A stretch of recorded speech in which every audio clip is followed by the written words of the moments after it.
Hello and welcome. Thank you for joining me on another episode of the Post-Separation Abuse podcast. A podcast where I don't just talk about post-separation abuse, but rather I get down into the nitty-gritty of all things separation, divorce, and co-parenting, particularly when your current or former partner has controlling behaviours, high conflict personality traits, and is also perhaps abusive in a variety of other ways. The podcast episode earlier this week was about radical acceptance and the way in which the radical acceptance of our situation, of our reality, can help us to prevent pain and distress from becoming long-term suffering. Radical acceptance helps us to prevent those unavoidable thoughts, emotions, and sensations from becoming suffering, the suffering that can occur when we're consistently pushing back and refusing to accept and acknowledge what is. And again, just to recap on the earlier episode this week, accepting our reality does not mean that we're okay with it. It doesn't mean that we like it. But it means that we are acknowledging that this is what is and that there are a number of elements of our situation that we do not have power and control over.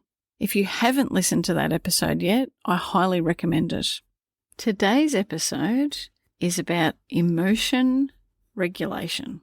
Emotions are a normal part of our everyday lives. All of us experience emotions, feelings that we tend to categorise as positive or negative throughout every day. Sometimes the experience of feeling these emotions can be overwhelming. Sometimes we can feel out of control. Before someone behaves in a way that could be viewed as harmful, unhelpful, or unhealthy, such as hurting themselves or someone else physically or emotionally, they've usually experienced one or more very strong emotions. These can include feelings of guilt, sadness, frustration, or anger. You get the idea. Feeling overwhelmed on an emotional level can lead to a deep need or desire to do something that will stop or alleviate the intensity of that emotion. This can be more likely to happen when we actively resist feeling the emotion and simply want it to go away. This is where emotion regulation also links in with radical acceptance of a situation. So we can be pushing back on the reality of our situation, of what is, and we can also be pushing back on what it is that we're feeling and even thinking about our situation when we simply don't like what our reality is, and when we don't like what it is that we're thinking and feeling as a result of what the situation is that we're dealing with. Emotion regulation is a term that's widely used to describe our ability to effectively manage and respond appropriately to an emotional experience. Now, most of us use a range of different emotion regulation strategies without even being consciously aware of it, in order to cope with difficult or stressful situations throughout our day. Some strategies are healthy and helpful, and some really aren't. Strategies that are healthy and helpful are strategies that don't typically cause anyone harm. They don't usually lead to making a situation worse. Healthy coping strategies help us to diffuse strong emotions and can often allow for a deeper understanding of ourselves, including what might have led to us feeling overwhelmingly emotional in the first place. Healthy emotion regulation often involves allowing the emotion to be there and allowing ourselves to feel it. Again, this is linked in with one or more of the steps of practicing radical acceptance. Unhealthy and unhelpful strategies are any strategies that have the potential to leave lasting physical or emotional damage on ourselves or others. So whether we're talking about physical scars or chronic injuries from self-harm, from harming somebody else physically or from damaging someone else and damaging a relationship. Unhealthy and unhelpful strategies are also any strategies that result in unexpected damage to ourselves or other people. And again, it's whether we're talking about physical harm or emotional harm. Emotional wounds are things that we should never underestimate. Unhealthy and unhelpful strategies are also strategies that lead us to avoid dealing with situations by way of dulling or numbing our emotions. So, for example, the use of drugs or alcohol are common here, along with things like self-harm, gambling, shopping, social media use, and gaming. All of those things can be a tool used to disconnect emotionally and to avoid feeling emotions that we don't like, that feel uncomfortable. The link between all of the unhealthy strategies is a desire to push the emotion away and a refusal to acknowledge it or to feel it. Being able to regulate our emotions is really good in theory, but it's important to also reflect honestly about whether your go-to emotion regulation strategies are helping you or potentially harming you. For example, do you regularly allow your feelings to exist? Do you spend time actually feeling them? Or do you try to disconnect from them as soon as possible? Do you try to disconnect from anything that feels uncomfortable? Now let's talk about some examples of healthy and helpful emotion regulation strategies. Talking about the situation, talking about your thoughts and your emotions with a trusted friend, with a separation and divorce coach, with a therapist, or a phone counselling service. For example, that could be 1-800-RESPECT or Lifeline, for example. That's an example of a healthy and helpful emotion regulation strategy.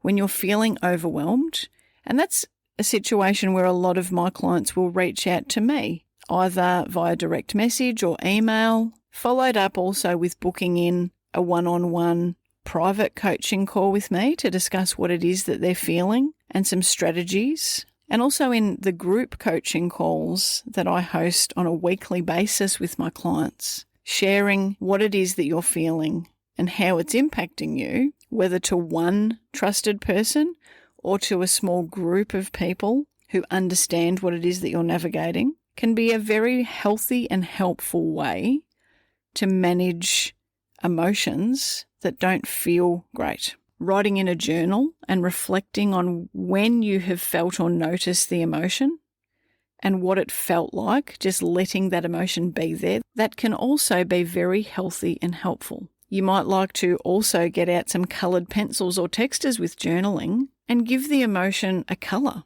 a shape, perhaps also a texture. Maybe visualise the emotion. Consider drawing a portrait of the emotion. All of those things are possible with journaling, and journaling is something that a number of my clients really enjoy doing. They like exploring their emotions, and they like using that journaling method to help them to process those emotions when they come up. Taking time to learn about and recognise your inner self-talk and negative thought patterns is also a healthy and helpful strategy. When we take the time to learn about and recognise how we talk to ourselves, whether we've got persistent negative thought patterns or persistent negative self-talk, or maybe our brain has a habit of telling us made-up stories of doom and gloom, of making up what's going to happen in the future, when really the reality is that we don't know. Sometimes the source of our uncomfortable emotions is actually not based on anything factual. It's based on our brain telling us a story about how terrible something's going to be, when the reality is that we have no idea whether whatever that terrible thing is really going to happen or not. And when you take the time to notice those things, you can sometimes sense a bit of a pattern with what's going on with your thoughts. That can help you then in the moment have the opportunity to challenge those negative thoughts or negative unhelpful stories, and to help you to change the negative thought patterns and the stories in the moment when you become aware of that negative spiral And when you become aware of the fact that those negative thoughts and negative stories often then lead to a strong emotional reaction. For example, you might become aware of the way that you push against an emotion for a while instead of letting it be there. You could reflect on what you notice during this struggle. Does the emotion weaken and fade? Does it grow in size and persistence? You could experiment with just letting the emotion be there. You could even set a timer.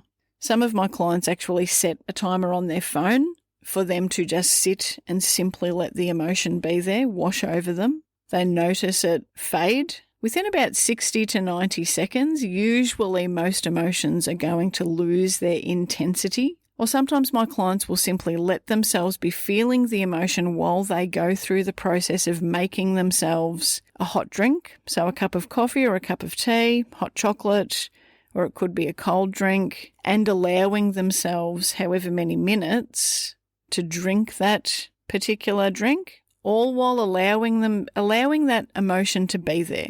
They're not pushing the emotion away in that moment. They're just doing something. And when they have finished doing the thing, so in this example, making a drink and drinking it, then they will assess on how do I feel now? Now that I've allowed this emotion to be here, allowed myself to feel it, how do I feel now? And reflecting on that. Did it grow?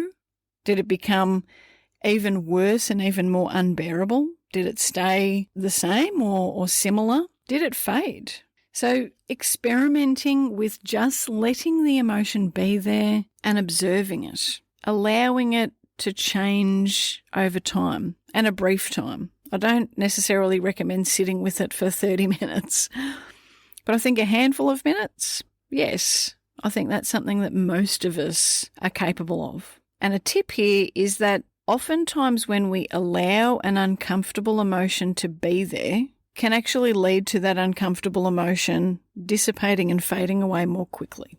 Another healthy and helpful strategy is to recognize when you need to take a break from a situation and then actually following through and taking the break. So, for example, if you're in the process of responding to a message from your former partner, perhaps it's something to do with the kids or, anything else that they've decided to make an issue about. It could be something that's agitating you, replying to this message, or perhaps you're trying to draft a response and you're not sure how to go about it. You feel yourself getting really agitated. It can be important to recognize that you need to take a break from this, and you could set a timer to take a break, or you could decide that what you're being asked to respond to is actually not urgent, it's not an emergency, and that it can be left for a day, maybe even several days. Exercising can be a healthy and helpful way to manage emotions.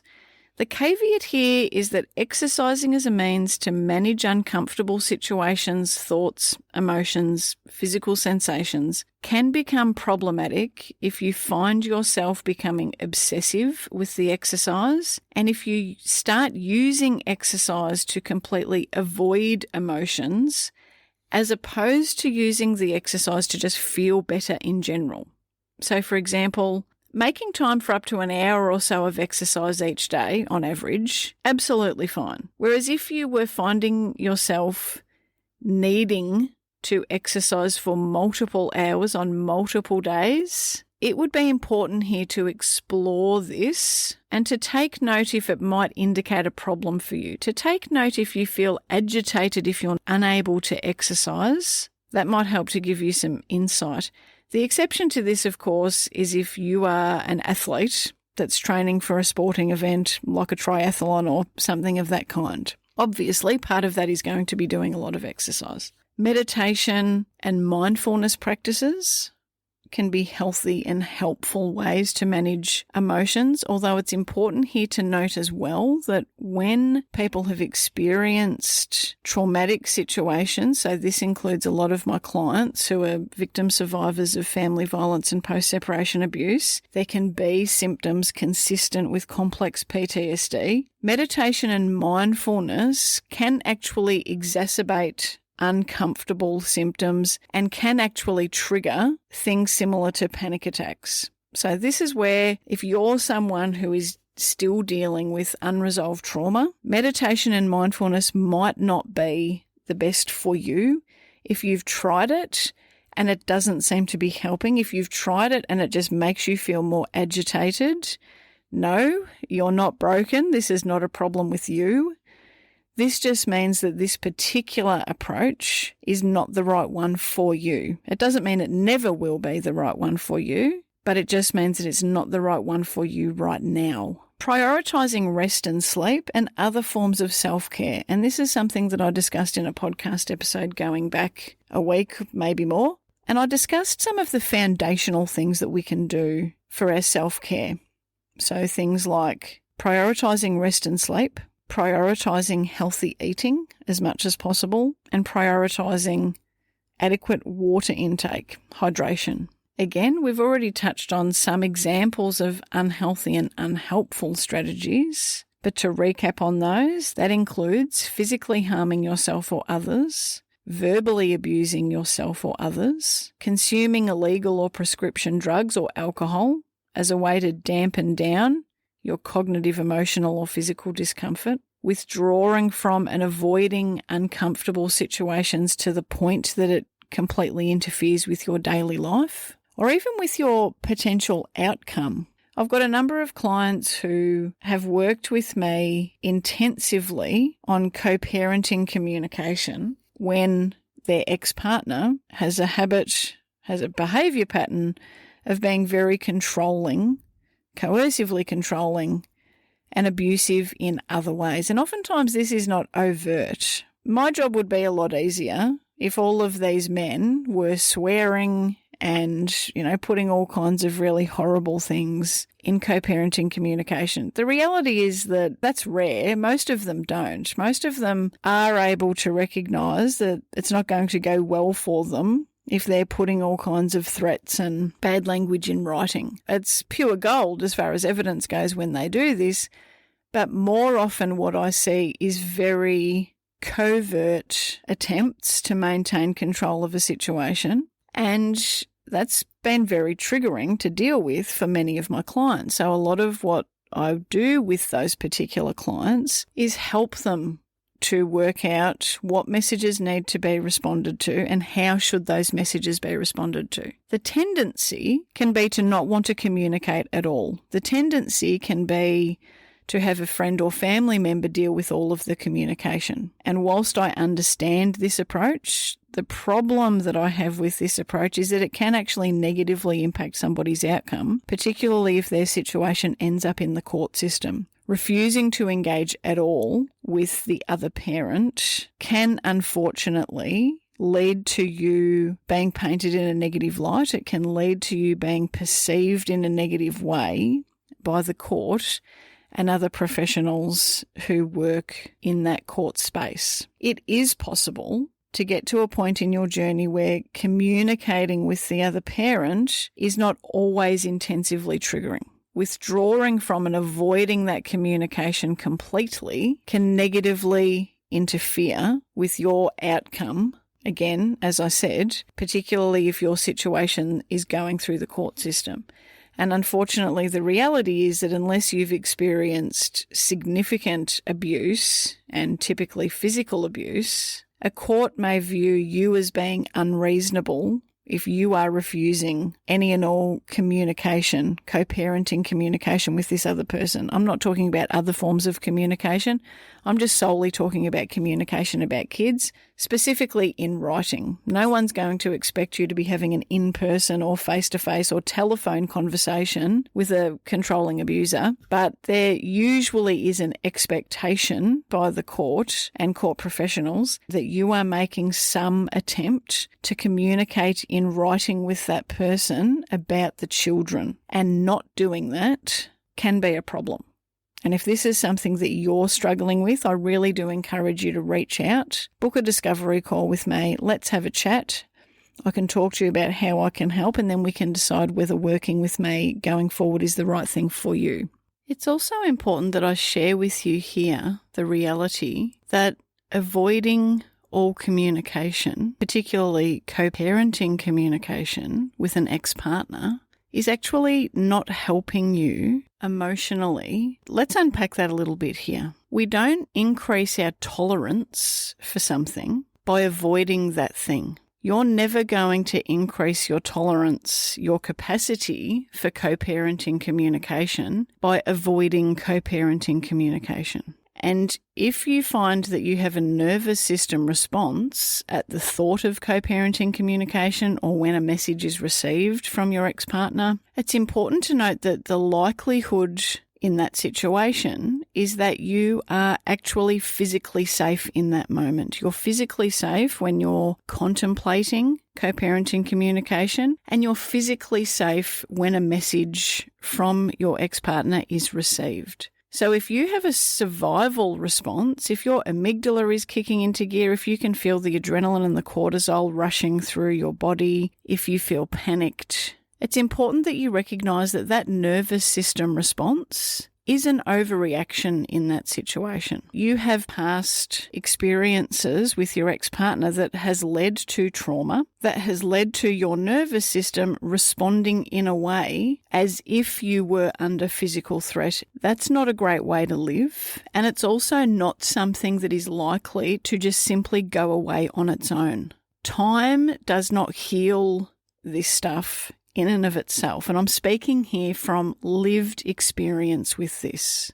Until I started taking my responses to co-parenting communication, my nervous system reactions, my trauma, until I started taking responsibility for that and taking my healing seriously. And for me, EMDR therapy was a huge part of my journey, and I cannot recommend it enough, but that's a topic for another day. But until I started taking responsibility for that, I was continuing to have a very strong nervous system reaction to co-parenting communication years later, almost a decade later, after separation. So please know, avoiding co-parenting communication in and of itself is not going to leave you ultimately feeling fine about co-parenting communication. You are really just delaying the inevitable.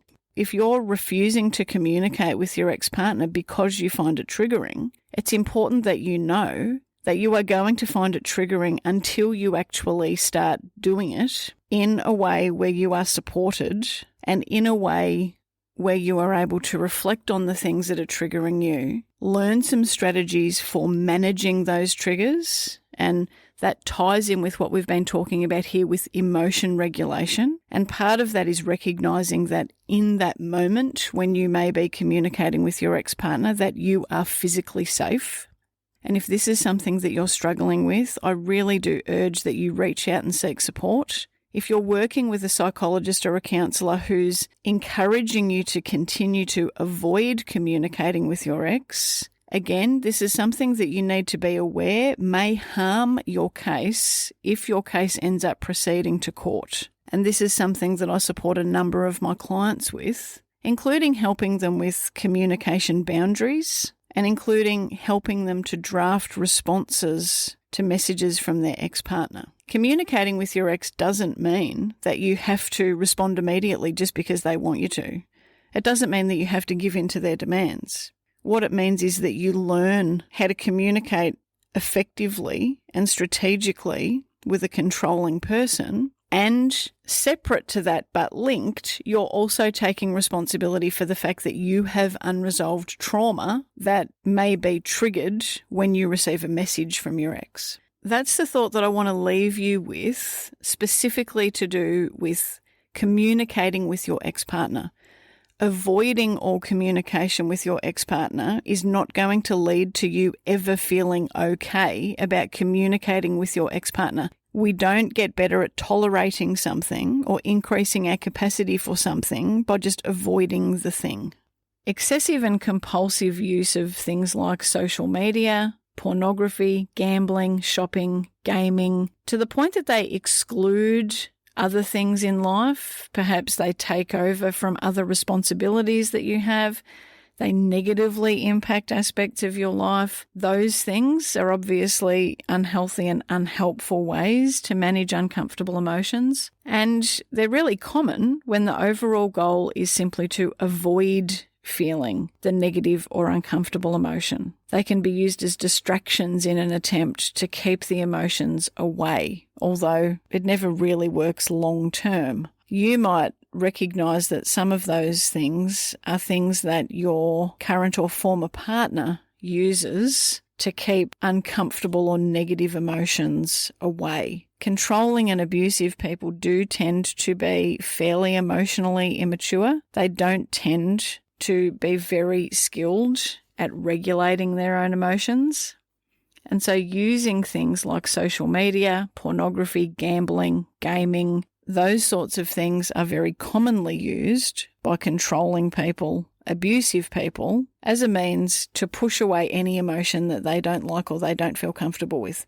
These people also tend to lash out at everybody else around them and make everybody else around them responsible for their own emotions as well. It's important to also say here that we all occasionally use unhealthy and unhelpful emotion regulation strategies. Every single one of us has lost our temper at times. Every single one of us has struggled to deal with feelings of anger, frustration, disappointment, sadness, all of those sorts of things. And individuals who regularly experience overwhelming and intense negative emotions are much more likely to rely on unhealthy and unhelpful strategies, such as the ones that I've just been talking about. It is important that I mention here, though, that this conversation about emotion regulation is specifically about adults. I'm not talking here about children. It's very normal for children to struggle with independently regulating their emotions to a certain degree, depending on their age and their individual personal development. In another episode, I'll talk about emotion co-regulation, which is where a parent is able to support a child to regulate their emotions. And this is another reason why you working on this within yourself is so important. Because if you have noticed that your children struggle to manage big emotions more than what perhaps you think might be developmentally appropriate for them, it can be worthwhile to reflect on how you yourself manage your own emotions, how you yourself are able to regulate your emotions, to reflect on whether your coping strategies, your emotion regulation strategies, whether you tend to be using strategies that are healthy and helpful most of the time, or whether most of the time you might be using strategies that are perhaps unhealthy and unhelpful. That can help us to become increasingly aware of what we're modelling our kids, and that can help us to even further tune in to how our behaviour, to how our thoughts and emotions and actions might be impacting our children's emotions and actions. So what is it that actually causes emotions to be so overwhelming in the first place, that we even need these strategies? It's really important to be aware that the experience of an emotion in and of itself is not what leads to the problems that we have. Rather, it's the perception and the interpretation of an initial situation and the thoughts that come from that that often lead to emotions of varying intensity. So there's a situation that happens, we get a message from our ex-partner making a demand about parenting time. We then will have a thought, an initial thought about that. Sometimes it can be really challenging to work out, did my thought about that come first, or the emotion, or sometimes even a physical sensation. I know for me personally, I spent a number of years with my phone on silent for a lot of the time, because even the sound of a message tone would cause a physical reaction in me, because I was concerned it was yet another demand from my ex, yet another thing that was being brought up to create conflict, chaos, confusion. Sometimes it can be difficult to pinpoint which part happened first in that chain reaction of events. But in this example of the message coming through from the ex-partner, I think it's fair and reasonable that we could assume here that one of the thoughts could be, oh, what now? Oh, not again. What do they want this time? Those sorts of things. And if we're talking about a former partner who's very controlling, who's very coercive, where we perhaps have not established any clear boundaries at this point in time. Maybe we've got a habit of acquiescing and giving into demands. We can be feeling, before we've even read the message, we can be thinking, what do they want from me this time? What's the demand going to be this time? What do I have to give in on this time? So those can be the thoughts. And understandably, the emotions with that will be irritation, frustration, anger. So before we know it, before we've even potentially read the message, we can be feeling all of those overwhelming things. So it's our perception and interpretation of a situation and the thoughts related to that contribute to our emotions and contribute to how intense those emotions are. Now, in this example and in the example that I gave of my own lived experience, there was also something going on for me that was related to my felt safety, to my nervous system, to my survival response. If you're getting a really significant physical reaction, if you start to feel panicked, if you think that your survival response has been activated, your nervous system, that's also going to make it a lot more difficult for you to manage a situation and to manage your emotions in a way that you would think was healthy or helpful. We can't expect ourselves or other people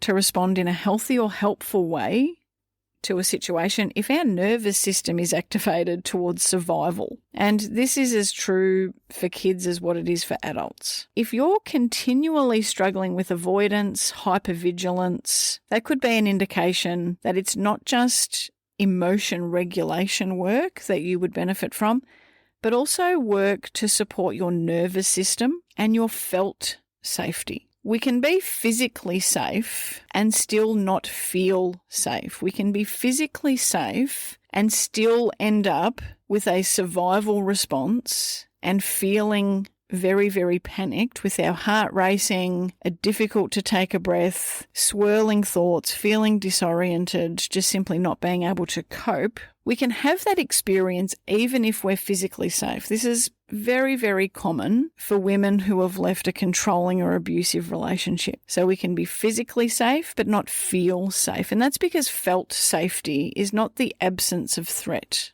I'll say that again. Felt safety is not the absence of threat. There are other things that we need to do to help ourselves feel safe. Even if we logically know that physically in that moment we are safe, we may not feel safe. And that's our work to do. It's not our fault that we've experienced trauma, but it is our responsibility to do something about it if we want to start feeling better and if we want to start having more healthy and helpful ways of managing uncomfortable emotions. This is important work, obviously, for your own well-being. Also for your kids, for your ability to provide healthy and helpful emotional support to your children. But it's also important for the way that you present in court proceedings if your matter progresses to that point. And I would say it also helps you to show up in the world the way that you want to. It helps you to show up at work the way that you want to. When you're able to manage emotions in a healthy and helpful way the majority of the time. It helps you to show up with your friends, with your family members, with your kids' teachers, with anyone and everyone that you interact with on a daily basis. I'll leave you with these thoughts. How you experience the world is not set in stone. You can improve your experience and the way that you respond to different situations and emotions by learning more about yourself, more about your emotions and your thought patterns, and more about the ways in which you manage and respond to emotions and thoughts that are challenging, that are uncomfortable. You can improve your experience. And if this is something that you'd like more support with on your journey of separation, divorce, or co-parenting, I'm here to help. Thank you so much for your time. I'll talk to you soon.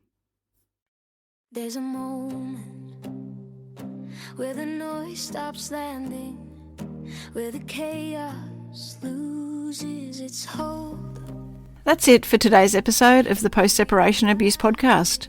If you found this helpful, you'll love the post-separation parenting blueprint, the foundation of everything that my team and I teach, now available to all protective parents. Whether you work with us one-on-one or navigate your journey independently, the blueprint is where everyone starts.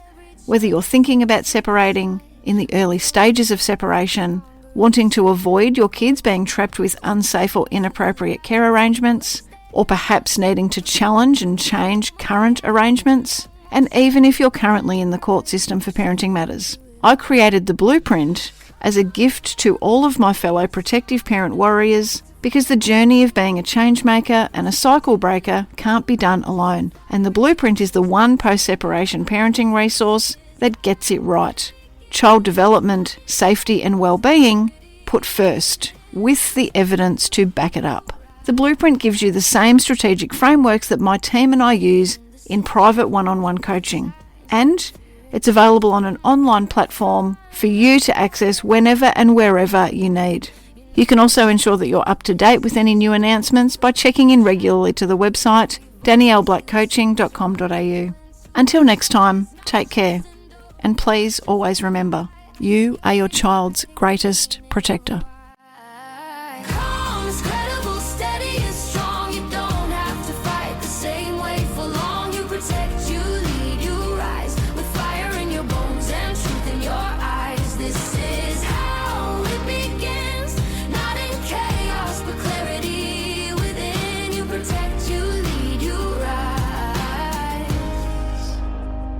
This isn't revenge, this is design. A future rewritten line by line. You don't burn it down, you build it right with wisdom, strategy, and quiet.